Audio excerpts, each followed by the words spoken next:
요한복음 6장 28절부터 33절의 말씀을 가지고 정말 바르게 믿고 살아가려면 이라는 제목으로 하나님 말씀 같이 묵상합니다. 미국의 유명한 목회자 가운데 찰스 스윈돌이라는 목사님이 있습니다. 이 목사님이 주일날 설교 가운데 그리스도인의 삶에 관하여서 이런 말씀을 전했습니다. 기독교인은 법과 질서를 잘 지켜야 합니다. 특별히 교통신호도 정확하게 지키며 살아가야 됩니다. 이야기를 했어요. 그런데 스윈돌 목사님께서 바로 그날 모든 예배를 마치고 집으로 귀가하는 가운데 공교롭게도 정말 자기도 모르게 빨간불임에도 불구하고 그냥 지나가고 말았던 것입니다. 그것도 굉장히 마음에 찔리는데 옆을 보니까 양쪽에 다 같이 예배를 드렸던 교인들이 있더라는 거예요. 여러분 얼마나 마음이 황당했을까요? 목사님께서 마음이 불편한 가운데 집으로 귀가를 했습니다. 그리고 그날 밤이 됐을 때 교인 몇 명 가운데 목사님에게 전화가 왔습니다. 내일 좀 뵐 수 있겠냐고. 목사님 마음에 교통법규를 위반한 것 때문에 저렇게 하시는구나 라는 마음 때문에 참 편하지가 않았어요. 그리고 그 다음날 점심에 목사님과 교인들이 약속을 했던 장소에서 만나게 되었습니다. 이 스윈돌 목사님이 굉장히 기지가 있었던 것 같아요. 그냥 들어가지 않았고요. 목에다가 팻말을 하나 딱 이렇게 걸고 들어갔더랍니다. 그리고 그 팻말에 그렇게 썼더랍니다. 나는 죄인입니다. 나는 죄인입니다. 그러고 써가지고 들어갔대요. 그런데 참 더 흥미로운 것은 교인들이 그 모습을 보고 활짝 웃으면서 이구동성으로 그렇게 말씀을 하셨답니다. 너희 중에 죄 없는 자가 먼저 돌로 치라. 그렇게 얘기를 하더래요. 여러분 로마서 3장 10절을 보면 의인은 없나니 하나도 없다 저희들에게 말씀합니다. 인간이 하나님 앞에서 말로는 잘 믿고 바르게 신앙생활을 한다고 얘기를 하지만 정말 하나님과 사람 앞에서 온전하고 떳떳하고 신실하고 바르게 신앙생활하는 것 이거는 정말 쉬운 것 아닙니다. 여러분들 많은 분들이 교회에 오셨어요. 그냥 오신 거 아니죠. 대충 예배드리고 시간이 남기 때문에 어쩔 수 없이 이 자리에 나와 있다. 그런 분은 저는 없으리라고 생각을 합니다. 성경은 저희들에게 분명히 이야기합니다. 대충 믿는 영혼에게 구원을 주시는 거 아니라고. 대충 믿는 영혼에게 구원 주시는 건 아닙니다. 우리가 이왕 정말 하나님 앞에 바르게 신앙생활하기를 원한다면요, 잘 믿으셔야 됩니다. 바르게 믿으셔야 되고요, 하나님 말씀에 맞게끔 신앙생활하는 지혜와 결단이 저희들에게 필요한 것입니다. 물론 잘 믿는 신앙생활 쉽지는 않습니다. 어떻게 해야지 바르게 믿고 살아가는가, 그 방법을 바르게 알면은요, 그래도 좀 더 용이하고 바르게 믿을 수 있는 길이 열리는 거예요. 오늘 본문을 보면 유대인은 여전히 예수님을 제대로 믿지 못했습니다. 그랬기 때문에 주님으로부터 많은 말씀을 들었지만 그래도 큰 변화는 없었어요. 그러나 작게나마 영적인 자극을 주님으로부터 받게 됩니다. 그래서 하나님의 일을 하기를 원했고 이왕이면 모세 시대에 있었던 만나도 먹고 싶은 마음이 있다 이야기를 합니다. 그럼에도 불구하고 이들은 예수님 주시는 생명의 떡, 정말 꼭 먹어야 될 영의 양식은요, 외면하고 거부하는 모습을 보여줍니다. 나름대로 벳세다에서 주님 그 가버나움까지 따라왔던 그 많은 유대인들은 예수님을 잘 믿기를 원하는 마음은 있었지만 어떻게 하면 정말 잘 믿을 수 있을까, 바른 방법을 몰랐던 것입니다. 여러분 오늘 본문을 통하여서 한 번뿐인 우리의 인생 가운데 내가 어떻게 하면 하나님을 바르게 잘 신실하게 믿으며 살아갈 수 있을까, 그 방법, 지혜 같이 한번 나눠보기를 소원합니다. 첫 번째로 생각할 것은요, 내가 보고 듣고 이해하는 것만으로 믿으려는 그 태도를 버리셔야 됩니다. 내가 보고 듣고 이해하는 것이 다라는 그 마음, 그것부터 버리셔야 내가 하나님의 은혜 가운데 잘 믿을 수 있다고 얘기를 해요. 29절을 보시기 원합니다. 예수께서 대답하여 이르시되 하나님께서 보내신 이를 믿는 것이 하나님의 일이니라 말씀을 합니다. 예수님은 벳세다에서 왔던 유대인들에게 얘기를 합니다.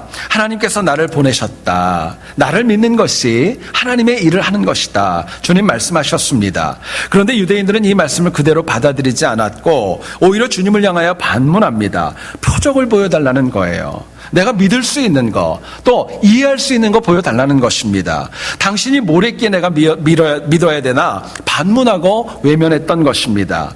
여러분 그런데 우리가 정말 주님의 말씀을 갖다 잘 받아들이기 위해서는요, 우리 마음속에 있는 이러한 틀과 내가 가지고 있는 기준들, 이거부터 먼저는 내려놓아야 마땅한 것입니다. 유대인들은요, 자신들이 받아들일 수 있는 것만 수용했습니다. 이해할 수 있는 것만 받아들이겠다는 거예요. 모세에게 임했던 그 만나 그거 먹겠다는 것이고, 과거의 전통과 부합해야 내가 믿겠다고 이야기하는 모습을 보여줍니다. 여러분, 유대인의 영적인 맹점이 있습니다. 그들이 왜 하나님을 바르게 못 믿었느냐? 그들이 보고 듣고 이해하는 것만이 진짜라고 믿는 영적인 함정에 빠져 있었기 때문이었습니다. 철저히 자기 기준이었어요. 여러분, 이거부터 깨셔야 됩니다. 그래야 우리가 하나님 주시는 은혜 가운데 온전한 신앙생활 할 수 있기 때문에 그렇습니다. 감리교의 창시자인 잔 웨슬리가 집회를 인도하는 가운데 물질에 관한 설교를 하고 있었습니다. 첫 번째로 웨슬리가 그런 얘기를 했어요. 정당하게 부자가 되십시오.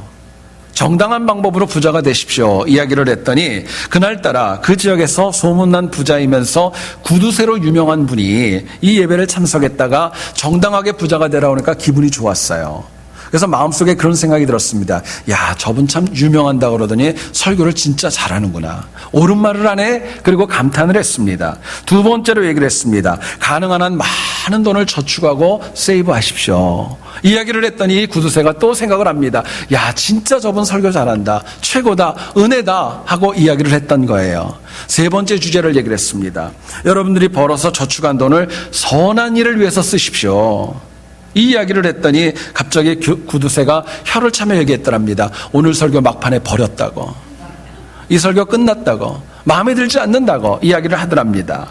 여러분, 사람의 기준이 때로는 맞을 수 있습니다. 맞을 수 있어요. 그런데 더 중요한 것은요, 틀릴 수도 있기 때문에 하나님의 말씀과 은혜의 그 기준에 맞아야 되는 것입니다. 모든 기준이 내 상식과 경험에 근거하고 있다면 그것은 신실한 믿음이 아니라 내 믿음이고 넘어질 수 있는 가능성이 훨씬 더 많은 거예요. 자, 그렇다면 우리가 보고 듣고 이해하려는 것을 버리고 정말 바르게 믿고 살아가려면 뭐가 필요할까요? 내가 가지고 있는 한계 벗어나기 위해서 뭐가 필요할까요? 성경은 얘기를 합니다. 우리에게 영생에 관한 확신이 있어야 된다고. 영생에 대한 확신이 있게 되면은요, 보고 듣고 이해하는 것 넘어설 수 있고 바르게 믿을 수 있다고 이야기합니다. 본문 가운데 31절 이 내용을 보면 유대인은 과거 모세 때 광야에서 먹었던 만나를 참 많이 사모했습니다. 그런데 주님은 얘기하십니다. 과거의 만나는 중요한 것이 아니라 지금 예수님을 통해 주시는 이 생명의 양식, 이 말씀이 더 중요하다고 강조하셨어요. 주님은 얘기하시는 거예요. 광야에서 먹었던 그 만나는 모형이고 지금 주님이 주시는 생명의 떡이 원형이라고 말씀을 하시는데도요, 이거를 제대로 받아들이지 못하는 것입니다. 여러분, 생각해 보세요. 실제로 모세가 그 시대에 하나님이 주셨던 만나를 먹는다고 영원한 생명을 얻을 수 있을까요? 사실은 그런 거 아닙니다. 오히려 더 중요하고 근본적인 것은 지금 예수 그리스도를 통해 주시는 하나님의 말씀, 생명의 양식이었던 거예요. 그런데 유대인들은 자신들이 가지고 있는 기준과 틀에 갇혀가지고요, 지금 주시는 영생의 양식을 외면하고 말았던 것입니다.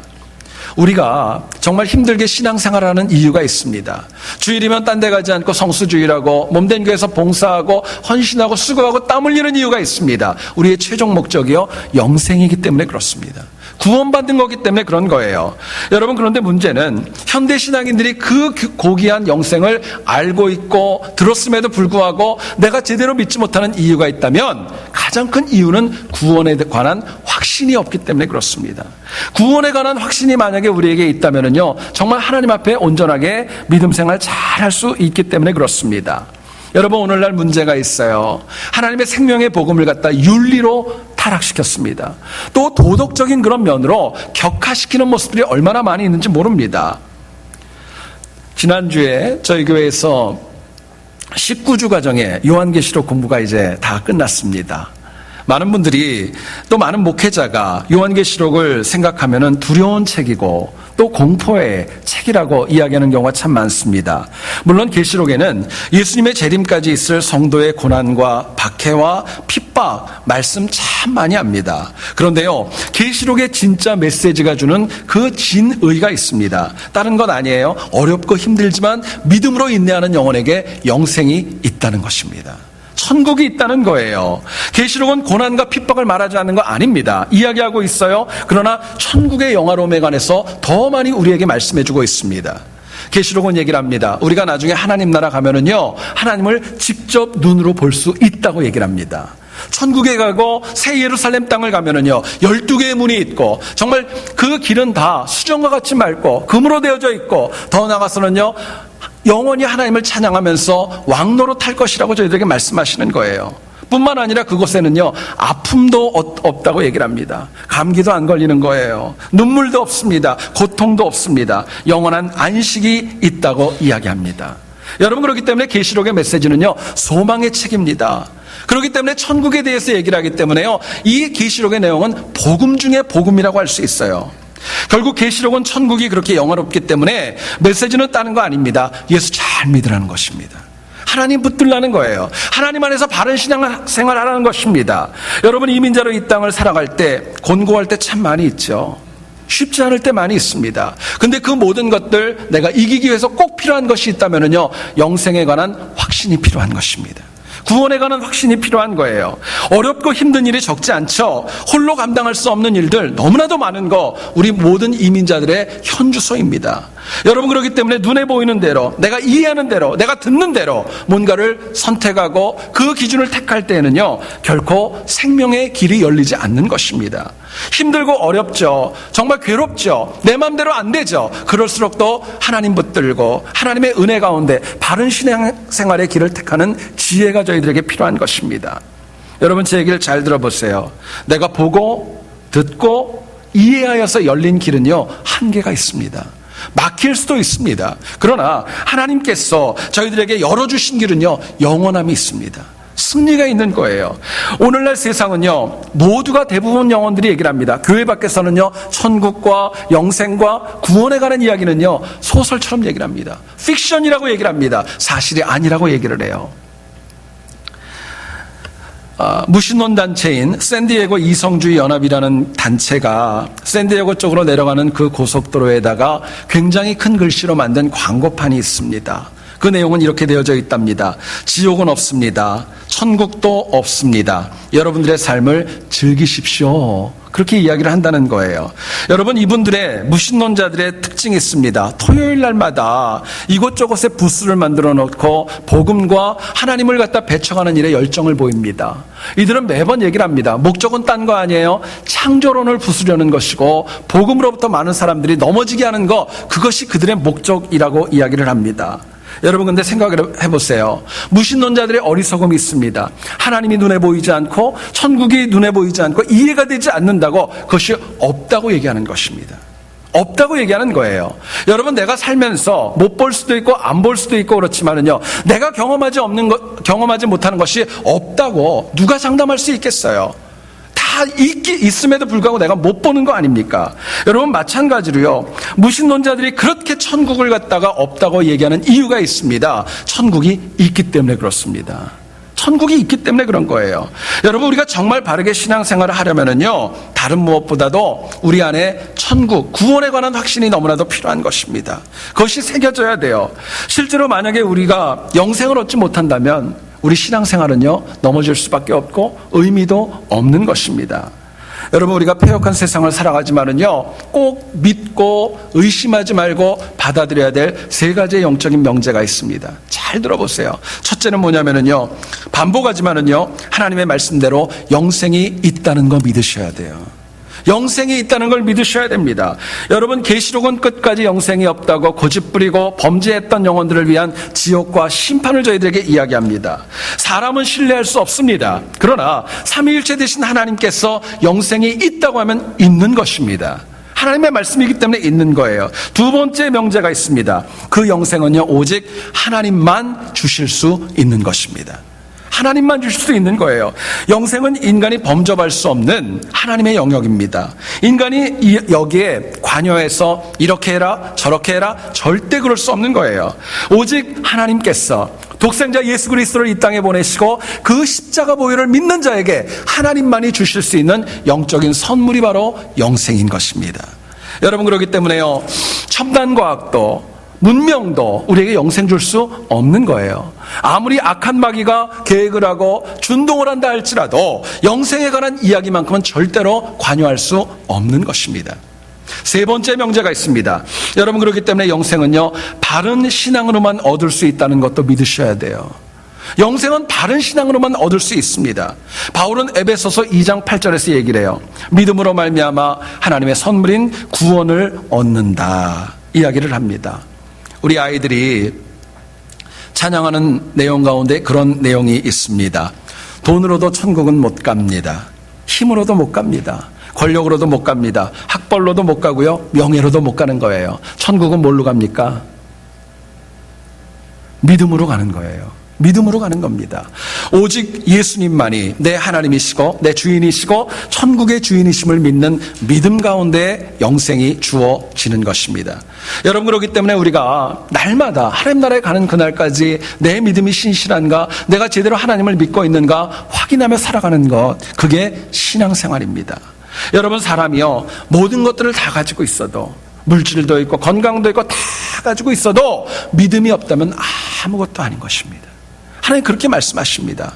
저는 여러분들이 항상 영생에 대한 확신을 가지고 바른 믿음의 길을 가는 신실함과 승리가 있기를 주님의 이름으로 축원드립니다. 두 번째로 생각할 것은요, 우리가 바르게 믿으려면요, 의욕보다는 바른 분별력이 있으셔야 돼요. 뭔가를 하려는 의욕도 중요하지만 바른 분별력을 가지고 의욕적으로 살아가는 것입니다. 28절을 보세요. 우리가 어떻게 하여야 하나님의 일을 하오리까? 벳사다에서 온 유대인들이 예수님에게 질문을 했습니다. 당시 유대인들은 나름대로 그래도 예수님을 만나고 오병이어의 기적을 체험한 다음에 하나님의 일을 하기를 원하는 마음이 있었습니다. 특별히 유대인들은요, 그 많은 표적을 본 다음에 그래도 좀 더 믿어봐야지, 그 의욕이 있었던 거예요. 그런데 유대인들은 여전히 말씀드린 것처럼 구약의 전통, 모세의 전통, 옛날 이야기, 여기에 붙잡혀서 더 이상의 전진을 못했고 예수님을 알아보지 못했던 겁니다. 여러분, 우리가 신앙생활하면서요, 잘 믿어봐야 되겠다, 잘해봐야 되겠다, 의욕이 있다는 거, 이건 너무너무 중요합니다. 그런데 이 의욕만으로는 내가 하나님 앞에 바르게 정직하게 신앙생활할 수 없다는 거예요. 이유가 있습니다. 인간은요, 의욕이 가지고 있는 의욕은 자꾸 바뀔 수도 있고 환경에 따라서 변할 수 있는 가능성이 너무나도 많이 있기 때문에 그렇습니다. 잘 들어보시죠. 정말 중요한 것은요, 바른 분별력 위에 세워진 의욕입니다. 분별력이 먼저 있고, 그리고 그 위에 내가 바르게 하고자 하는 의욕이 무기와 같이 장착되어질 때, 그럴 때 바르게 잘 믿을 수 있는 것입니다. 실제로 분별력이 바르게 정립되고 그 위에서 무엇인가를 하는 의욕이 있을 때는요, 인간은 넘어지지 않습니다. 실패하지 않아요. 그러나 분별력 없이 그냥 의욕만 가지고 나가게 되면은요, 넘어질 수밖에 없고 패여갈 수밖에 없는 것이 인간의 연약한 것입니다. 어떤 회사에서 미모의 여성 신입사원이 입사를 했습니다. 많은 남성 직원들이 그 여성을 보고 나서 참 이쁘다, 여자친구가 되었으면 좋겠다라는 마음으로 매일같이 이렇게 보게 되었습니다. 하루는 이 여직원이 입사한 지 얼마가 되지 않아서 서류 뭉텅이를 가지고 문서 절단기 앞에 서게 되었습니다.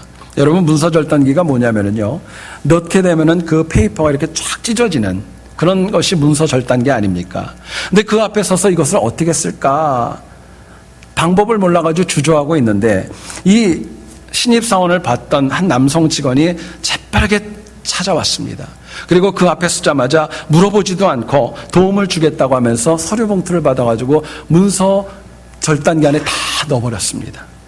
그러자 이 여성이 그렇게 얘기를 했대요. 너무너무 고맙다고. 그런데 복사된 종이는 어디로 나오냐고.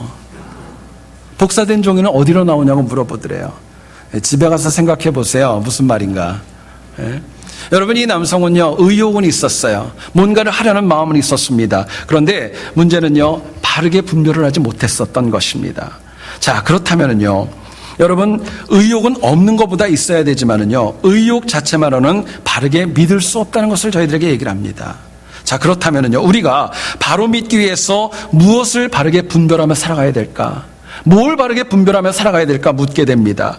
본문은 저희들에게 이렇게 얘기를 합니다. 우리가 항상 예수님께서 주시는 말씀을 바로 깨닫고 믿고 실천하며 살아가자는 거예요. 말씀을 깨달을 때에 비로소 바른 분별력이 있다고 저희들에게 말씀합니다. 오늘 본문을 보세요. 유대인들은요, 예수님 옆에 나와서 하나님의 일을 하겠다고 말은 했지만 하나도 주님의 말씀을 믿지 않았습니다. 예수님 말씀하세요. 하나님이 나를 보내셨다. 믿지 않았습니다. 내가 생명의 떡이다. 믿지 않았습니다. 주님을 믿어야 한다는 것도 역시 받아들이지 않았던 거예요. 결국 영생을 주실 분이 바로 눈앞에 있음에도 불구하고 그분을 알아보지 못했고 깨닫지 못했고 분별력이 없었고 헛물만 켜고 있었던 것입니다. 특히 본문 32절을 보시면은요, 요한복음에서 가장 많이 쓰이는 단어가 나옵니다. 내가 진실로 진실로 너희에게 이르노니. 이 표현은 요한복음에 참 많이 나옵니다. 헬라어 원어를 보면은요, 아멘 아멘 에고메이라고 이야기가 나옵니다. 진짜 내가 너한테 말한다는 거예요. 진짜 얘기한다는 것을 강조하는 것입니다. 그런데도요, 유대인들은요, 깨달음이 없었어요. 분별력이 없었습니다. 여러분, 바른 분별력은요, 배워서 얻는 거 아닙니다. 학문으로 얻는 거 아닙니다. 하나님의 은혜와 말씀이 임해야 그것이 분별할 수 있는 것입니다. 여러분, 바르게 믿는 과정은 딴 거 아니에요. 내가 정말 하나님의 말씀을 바르게 듣고 깨닫고 분별력이 있고 그대로 살아갈 때 비로소 바른 신앙생활이 연결되어지는 것입니다. 여러분, 우리가 이민자로 이 땅을 살아갈 때 내 주변에 얼마나 많은 소리가 있습니까? 어떤 경우에는 하나님의 말씀도 있고 하나님의 도전도 있고 성령 하나님의 치유하심도 있습니다. 그러나 어떤 경우에는 악한 소리도 있고 나를 폄하하는 소리도 있고 안 들어도 되는 소리도 우리 주변에는 너무나도 많이 있는 것입니다. 여러분, 중요한 것은요, 하나님 말씀보다 때로는 마귀의 미혹과 마귀의 음성에 더 많이 달콤함에 끌려 넘어질 때가 참 많이 있다는 것입니다. 결국 영적인 분별력은요, 영생을 얻기까지 바른 신앙생활을 하는 가장 중요한 원동력이고 근원이라고 할 수 있는 거예요. 사도행전을 보면은요, 초대교회에서 베드로가 설교할 때 3,000명, 5,000명이 하나님 앞에 돌아왔습니다. 그들은 공통적으로 얘기했습니다. 우리가 어찌해야 될까? 회개하면서 주님의 말씀 앞에 엎드러졌죠. 성경은 당시 많은 유대인들이 베드로의 말씀을 듣고 그렇게 표현을 합니다. 말씀에 찔림이 있었다라고 얘기를 합니다. 찔림이 있었어요. 그런데 이상하게도 스데반의 설교 가운데도 성경은 분명히 찔림이 있다고 얘기를 했지만은요, 오히려 스데반을 죽음으로 몰아갔던 것입니다. 한글 성경은 똑같이 얘기해요. 베드로와 스데반의 설교 앞에 반응은요, 마음에 찔림이 있었다는 것입니다.